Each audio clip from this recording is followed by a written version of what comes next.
Hey guys, so Unit 2 is all about writing linear equations. And in order to start writing linear equations, which is equations of lines, we have to start with the basics. So part of your equation is going to be finding the slope of the line. And so our intro to Unit 2 is just breaking down and trying to remember how we calculate slope, okay? Today, mostly we're going to talk about on the graph and from 2 points, and this should all look very familiar to you. So let's start with what is slope. So slope is named a few different ways, okay? Most of the time we like to say it's rise over run, right? So when we're talking about rise, we're talking about change in y going up or down. So that's the y-axis, right?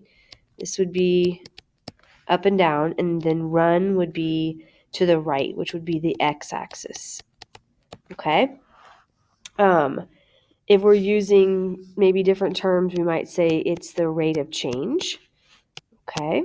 Sometimes we say it's the change in y values over the change in x values. So all of those things are different ways to describe what slope is, okay? A couple of things I want you to remember as we move through and start doing slope on graphs and with points is that there are two ways that we can write slope. And this goes for all times. So slope can be written as a whole number or a regular fraction. Okay, so whole number meaning like 6 or -2, or a fraction. And this can be proper or improper. So 2/3, or maybe it's 4/5, or improper would be like 6/5, right? So improper or regular fractions, as well as whole numbers, but we are not writing slope as a decimal or a mixed number, because then we don't know what our rise or our run is when we're on the graph, okay? So 4 different types of slope that we are going to talk about, and those are the basics. You guys have seen these before. The ones that go up from left to right would be positive. Slope that goes down from left to right would be negative.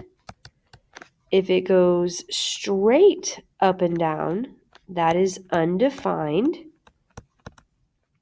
And if it's flat, then this would be zero slope.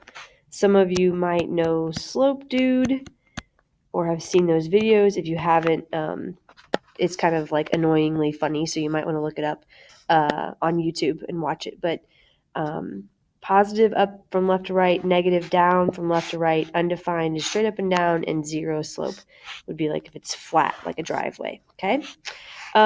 Calculating slope on a graph. So when we're doing that, I kind of like to list it out in steps, and this would be what I would say, okay?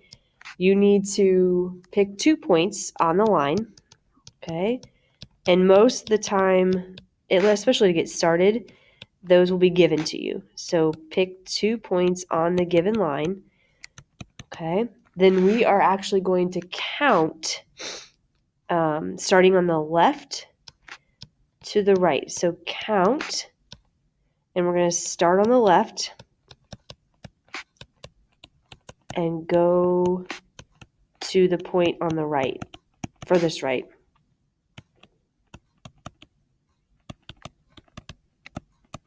Okay, so you're going to count up or down, and then you're going to count how many are going to the right to get to that point. Okay, up would be positive, down would be negative.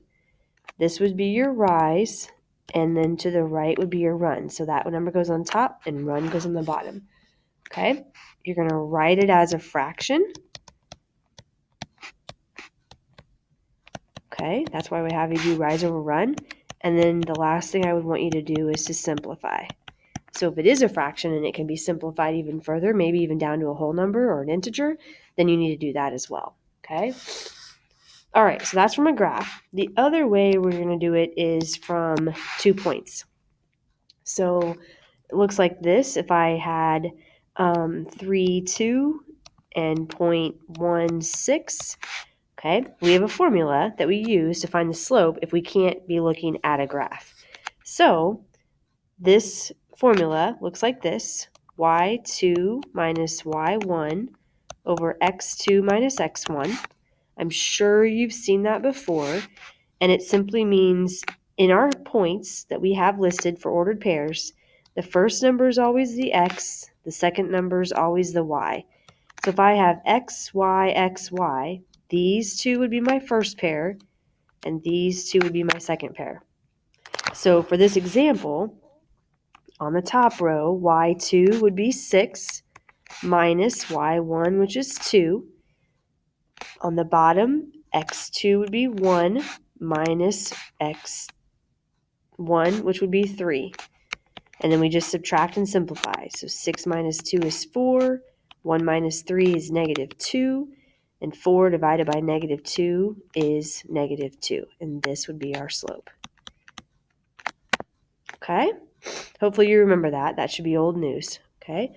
So following the steps we set up top, we're going to find the slope from the graph here. Okay? So again, starting from this point, because it's on the left, and we're going to go to this point on the right, I'm going to do rise over run. Okay, so counting would give me 1, 2, 3, 4, 5. So this would be my rise, 5 over, and then 1, 2, 3, 4, 5, 6. 5 over 6. It can't be simplified. There's my slope. Okay, same thing on this one. I'm going to start from the left and go to the right. This time I have to go down in order to go right. Okay, so in order to do that, we're going to start on that point and go 1, 2, 3, 4. If I went down 4, that's a negative 4. And then over 1, 2, 3, 4, 5, 6, 7, 8.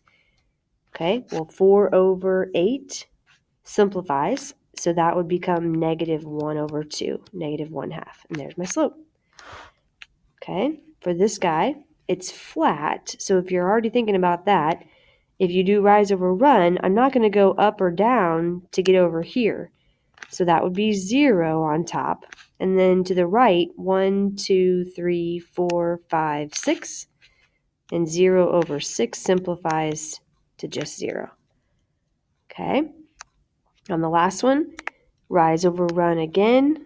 Since they're this way, it doesn't matter if I go up or down. If I say 1, 2, 3 as my rise, I'm not going left or right. So that would be 0. Well, you can't take a number and divide it by 0. That's impossible. So that's how we get undefined, because it's not an actual number. Okay, so keep those in mind as you're going through your slope today and doing your maze. Okay, last set down here is just between the 2 points, and we're going to use the formula we just talked about. So again, y2 minus y1 over x2 minus x1. If you want to label them, you can do that. Just 1s and 2s each time. So on the top, we've got 7 minus 3. On the bottom, we have 6 minus 4. Subtract, and I have 4 over 2. And that simplifies to 2. So m equals 2. Slope. Again here, x1, y1, x2, y2. Y is on top, so 0 minus 5. X is on the bottom, 2 minus. Now, this guy's a negative, so notice I still put my minus sign, and then I put negative 2. So really, a negative and a negative become a positive when we're down here.